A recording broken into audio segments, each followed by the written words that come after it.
Nah, bahwa dalam perkara ini masih ada keterlibatan umat, adat Jaya, Febri yang terlibat. Sebab penanganan setiap keterlibatan dalam perkara narkotika harus dilakukan secara menyeluruh agar menimbulkan efek jerah bagi pelaku dan secara efektif memutus rantai peredaran narkotika. 7. Bahwa terdapat 1-5 adalah tulang punggung keluarga. Demi rasa kemanusiaan dan keadilan, kami memohon agar majelis hakim yang memeriksa dan mengadili perkara ini berkenan untuk memberikan keringanan hukuman atas putusan yang seringan-ringannya bagi para terdakwa. 8. Bahwa terdakwa 1-5 tidak mengetahui sama sekali barang yang dititipkan kepada mereka adalah narkotika. 9. Bahwa kami memohon kepada majelis hakim yang mulia agar para terdakwa tidak dikembalikan kembali ke lapas Nusa Kambangan. Kami memohon dengan sangat demi rasa kemanusiaan agar dalam putusannya nanti yang mulia berkenan agar menempatkan para terdakwa menjalani masa hukumannya di lapas Cipinang, Jakarta yang lebih dekat dengan keluarganya dan tidak dikembalikan ke lapas Nusa Kambangan.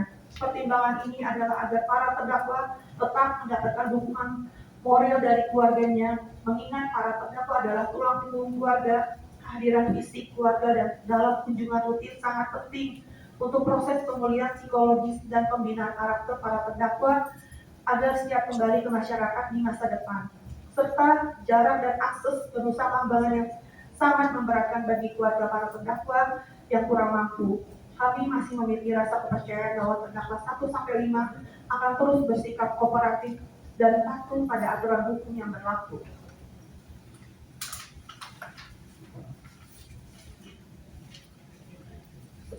Bahwa terdakwa 1-5 memohon kepada majelis hakim yang mulia agar berkenan memberikan keringanan hukuman. Majelis hakim yang mulia, jaksa penuntut umum yang kami hormati, berdasarkan uraian yang telah dikemukakan di atas, kami advokat terdakwa 1-5 memohon kepada yang mulia majelis hakim yang memeriksa dan mengadili perkara ini agar berkenan menjatuhkan putusan yang sebagaimana sesuai dengan amar nota pembelaan kami pada hari Kamis tanggal 2 April 2026, yaitu sebagai berikut. 1. Menerima nota pembelaan advokat 1-5. 2. Menyatakan bahwa terdakwa 1-5 tidak terbukti sepenuhnya secara sah dan tidak meyakinkan sepenuhnya melanggar pasal 114 ayat 2 Undang-Undang RI nomor 35 tahun 2009 tentang narkotika sebagaimana telah diubah dengan Undang-Undang nomor 1 tahun 2026 tentang penyesuaian pidana. 3. Memberikan keringanan hukuman terhadap terdakwa 1-5. 4. Menempatkan terdakwa 1-5 menjalani masa hukumannya di lapas Cipinang, Jakarta. 5. Membebankan biaya perkara ini kepada negara.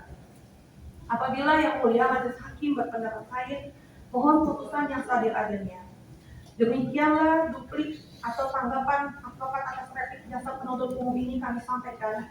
Atas perhatiannya, kami tim penasihat hukum terdakwa mengucapkan terima kasih. Jakarta, 16 April 2026. Hormat kami, advokat terdakwa 1-5 ditandatangani.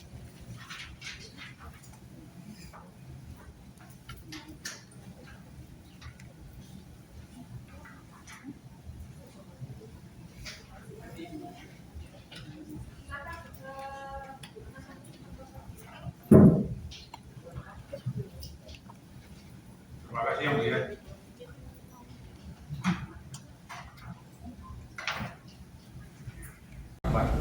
Tempat lahir Depok, umur tanggal lahir 32 tahun, 8 Juni 93. Jenis kelamin laki-laki. Kebangsaan Indonesia. Tempat tinggal Jalan Semboja Raya, RT 02 RW 04, Kelurahan Beji, Kecamatan Cinere, Depok. Bahwa dengan ini kami sampaikan duplik kami atas replik yang diajukan oleh jaksa penuntut umum tanggal 9 April 2026. Adapun dasar hukum kami mengajukan tanggapan penasihat hukum atas jawaban penuntut umum adalah sebagaimana diatur dalam pasal 182 ayat 1 huruf B KUHP nomor 8 tahun 1981 bahwa pada kesempatan ini kami akan memberikan tanggapan terhadap jawaban dari penuntut umum terhadap perkara terdakwa Muhammad Ahmad Akbar. bahwa penasihat hukum tetap pada seluruh nota pembelaan pledoi yang telah disampaikan sebelumnya, serta dengan tegas menolak dan tidak sependapat dengan dalil penuntut umum dalam repliknya.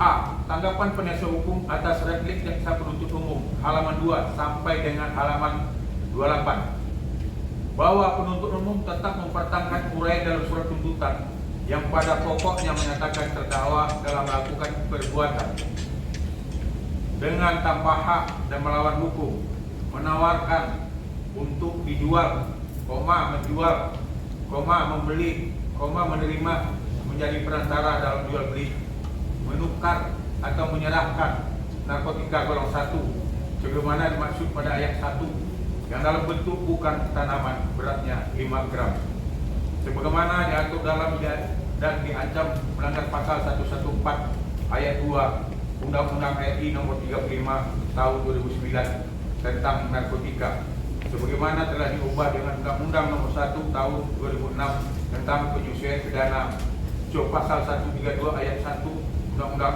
RI nomor 35 tahun 2009 tentang narkotika.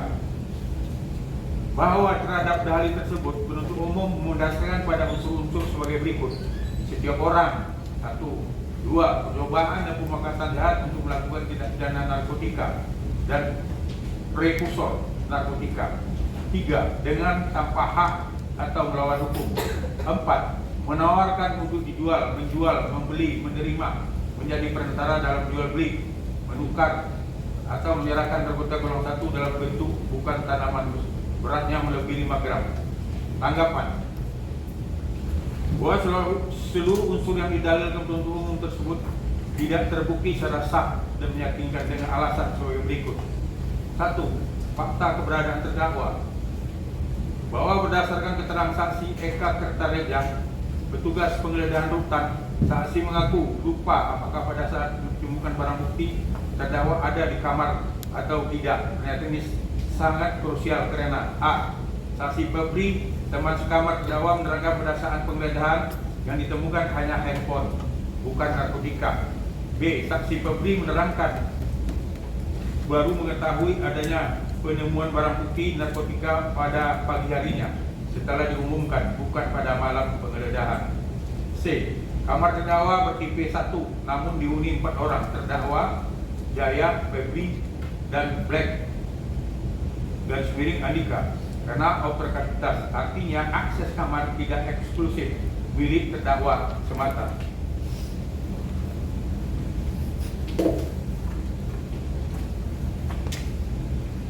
2. Fakta barang bukti tidak melekat pada terdakwa.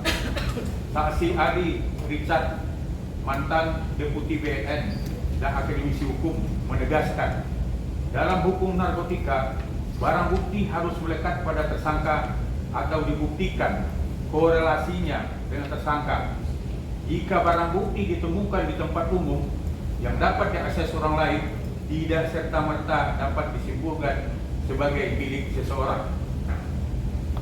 Barang bukti ditemukan di atas ventilasi pintu masuk kamar yang merupakan area umum yang dapat diakses oleh siapapun penghuni kamar tersebut, termasuk Jaya, dalam kurung Sudrajat, Febri, dan Black. Tidak ada satupun alat bukti yang membuktikan secara pasti bahwa terdakwa yang meletakkan barang tersebut di lokasi tersebut.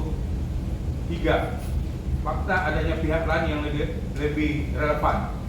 Saksi Sudrajat alias Jaya yang hadir sebagai saksi TPU justru mengakui secara terang-terangan bahwa A. Jaya pernah mengantar sabu kepada Rivaldi dan Ko Andi. B. Jaya memiliki aplikasi Jangi yang didaftarkan sendiri olehnya. C. Jaya mengetahui keberadaan barang narkotika di kamar tersebut. D. Jaya pernah mengonsumsi sabu di kamar tersebut. Namun demikian, Jaya tidak ditetapkan tersangka tanpa penjelasan yang memadai dari penyidik. Penyidik Yosi menjawab alasannya adalah karena Jaya orang baru. Jawaban ini tidak berdasar hukum dan menunjukkan selektivitas penegakan hukum yang diskriminatif, selektif enforcement. 4. Rekaman video sebagai saksi sebagai bukti penggeledahan pertama nihil barang bukti. Saksi Yosi menerangkan bahwa pada penggeledahan pertama tidak ditemukan apa-apa. Rekaman video yang ada menunjukkan penggeledahan pertama nihil barang bukti. Ini mendukung kuat dalil terdakwa bahwa barang bukti baru ditemukan pada penggeledahan kedua ketika terdakwa sudah tidak ada di kamar. Hal ini menimbulkan pertanyaan fundamental, siapa yang meletakkan barang bukti tersebut dan kapan. 5. Tidak dihadirkannya rekaman CCTV.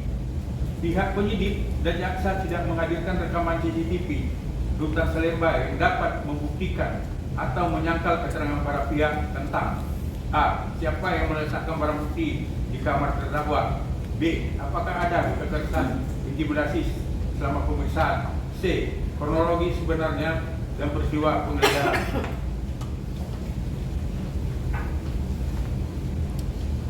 Saksi Ali Anang Sofa menegaskan ketika alat bukti yang dimintai tidak dihadirkan, maka display yang dinilai hakim tidak akan sempurna. Negara memiliki APBN untuk menyediakan bukti tersebut, dan ketika barang bukti tidak dihadirkan, maka menjadi pertanyaan besar, apakah efektif pembuktian hanya bersandarkan alat bukti konvensional. 6. Tidak terbuktinya unsur menawarkan untuk dijual, menjual, membeli, menerima menjadi perantara. Untuk membuktikan unsur ini, JPU sepenuhnya bergantung kepada A. Keterangan BAP yang telah dicabut terdakwa tidak sah. 2. Keterangan sesama terdakwa yang saling bertentangan berada di bawah tekanan tidak relevan. C. Keterangan saksi Jaya Sudrajat yang baru dihadirkan setelah pemeriksaan pokok selesai dan merupakan pelaku yang tidak diproses tanpa alasan hukum, meragukan integritasnya. D. Percakapan WhatsApp terdakwa dengan Dr. Camelia yang tidak ada kaitannya dengan transaksi narkoba dan diperoleh tanpa izin terdakwa maupun penetapan pengadilan yang sah, melanggar privasi dan tidak sah sebagai alat bukti. E. Perma nomor 13 tahun 2016 tentang tata cara penanganan perkara pidana oleh korporasi dan ketentuan umum KUHP mengisyaratkan bahwa alat bukti elektronik harus diperoleh secara sah. 7. Tidak terbuktinya unsur beratnya melebihi 5 gram. Pasal 114 ayat 2 Undang-Undang 35 tahun 2009 mengatur kualifikasi berat melebihi 5 gram sebagai unsur pemberat barang bukti yang ditemukan di kamar terdakwa hanya A. Sabu kosong 25 gram tambah 078 gram ditambah 081 gram total 1,84 gram. B. Gajah 4,22 gram tambah 10,64 gram total 14,86 gram. Namun setelah hasil laboratorium ternyata mengandung MDMB garis datar 4N pinaka sintetis, bukan ganja konvensional. Untuk sabu beratnya jauh di bawah 5 gram sehingga unsur beratnya melebihi 5 gram tidak terpenuhinya untuk dakwaan pasal 114 ayat 2.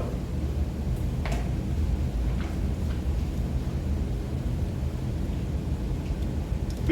Bahwa kami penasihat hukum keberatan dengan tuntutan penuntut umum terhadap terdakwa 6 Muhammad Ahmad Akbar dengan pidana penjara selama 9 tahun dikurangi masa penangkapan dan penahanan yang telah dijalani dan pidana denda sejumlah 500 juta dengan ketentuan apabila dalam waktu 1 bulan pidana denda tidak dibayar, maka harta kekayaan atau pendapatan terdakwa disita dan dilelang oleh jaksa untuk melunasi pidana denda yang tidak dibayar. Dan apabila penyitaan dan pelelangan kekayaan atau pendapatan tersebut tidak cukup atau tidak memungkinkan untuk dilaksanakan pidana denda yang tidak bayar tersebut diganti dengan pidana penjara selama 140 hari. Tanggapan bahwa kami penasihat hukum keberatan tidak sependapat dengan jaksa penuntut umum mengenai beratnya penuntutan terhadap terdakwa Muhammad Ahmad Akbar dikarenakan: 1. Gugurnya berita acara pemeriksaan BAP demi hukum. A. Pelanggaran pasal 56 KUHP wajib didampingi penasihat hukum. Pasal 56 ayat 1 KUHP Undang-Undang Nomor 8 Tahun 2020 menegaskan dalam hal tersangka atau terdakwa disangka atau didakwa melakukan tindak pidana yang diancam dengan pidana mati atau ancaman pidana 15 tahun atau lebih, atau bagi mereka yang tidak mampu yang diancam dengan pidana 5 tahun atau lebih dan tidak mempunyai penasihat hukum sendiri, pejabat yang bersangkutan pada semua tingkatan pemeriksaan dalam proses peradilan wajib menunjuk penasihat hukum bagi mereka. Kata wajib dalam pasal ini bukan bersifat anjuran, melainkan perintah imperatif bagi penegak hukum. Mahkamah Agung telah menegaskan hal ini dalam putusan Mahkamah Agung nomor 367 K garis miring P 1998. BAP yang dibuat tanpa didampingi PH pada ancaman pidana mati atau 15 tahun ke atas dinyatakan batal demi hukum. Putusan MA nomor 1565 K garis miring P 1991 pemeriksaan tanpa PH dalam perkara ancaman hukuman berat mengakibatkan BAP tidak mempunyai kekuatan pembuktian. Putusan Mahkamah Agung 2649 K P Sus garis miring 2012 apabila PH yang ditunjuk tidak benar-benar mendampingi secara aktif dari awal hingga akhir pemeriksaan tidak memenuhi syarat pasal 56 KUHP. B. Fakta persidangan membuktikan PH yang ditunjuk penyidik pimpin menunggu di luar ruangan dan sama sekali tidak mendampingi terdakwa pada saat pemeriksaan BAP. PH yang ditunjuk tidak pernah berkomunikasi atau berinteraksi dengan terdakwa sebagaimana diterangkan saksi penyidik Bapak Fedianto.